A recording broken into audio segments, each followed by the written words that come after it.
আজকে দুপুরবেলা একটু বাইরে বেরোচ্ছি, সে কারণে সবার আগে তো সানস্ক্রিন অ্যাপ্লাই করেছি। সানস্ক্রিন ছাড়া তো এখন বাইরে বেরোনোই যাবে না, এত রোদের তাপ। তারপর ভাবলাম যে দুপুর যখন হয়ে গেছে তাহলে খাওয়া দাওয়া করেই তারপরে বেরোবো। এখানে অল্প একটু মেকআপ করেছি, আমি খুব বেশি অ্যাপ্লাই করিনি মেকআপ, কেননা এখন দুপুরে খুবই গরম লাগছে। এতটাই বেশি রোদ পড়েছে যে গরমও প্রচণ্ড লাগছে এখন।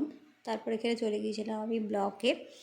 আর ব্লকে গিয়ে একটু কাজ ছিল, ওই কাজগুলো করে নিয়ে তারপরে দেখলাম এখানে ভুজিয়া বিক্রি করছে, তো ভুজিয়া খেতে খুব ইচ্ছা করছিল, তো এখানে আমি ভুজিয়া কিনে নিয়েছি। আর ব্লক থেকে বেরিয়ে এখানে একটু যাওয়ার পরে রেলগেট আছে, তো ওখানে দেখছি রেলগেট পড়ে আছে, প্রায় আধ ঘন্টা মতো আমরা এখানে দাঁড়িয়েছিলাম। আর জাস্ট একটাই কথা ভাবছিলাম যে ট্রেনে যে এত প্যাসেঞ্জার বসে আছে, এনাদের গন্তব্যস্থলটা কোথায় আমি জানি না। আমি যখনই কোনো লোক দেখি আমার এটা এবারে মনে প্রশ্ন আসে যে এনারা কোথায় যাচ্ছেন, কী প্রবলেম আছে এনাদের। তারপর গিয়েছিলাম মিয়ামরেতে। আর এই পেস্ট্রিটা নিয়েছিলাম, নলের গুড়ের পেস্ট্রি ছিল, একদমই খেতে ভালো ছিল না, কেননা নিচে একদম গুড় ছিল, তো আমার একদম ভালো লাগেনি। তারপর স্কুটির একটু কাজ ছিল, তো স্কুটির কাজ করাচ্ছিলাম। আর কাজ করাতে করাতে এত দেরি হয়ে গিয়েছে, বুঝতেই পারিনি যে এতটা দেরি হবে, সে কারণে সোয়েটারও নিয়ে যায়নি, খুব ঠান্ডা লাগছিল আসার সময়।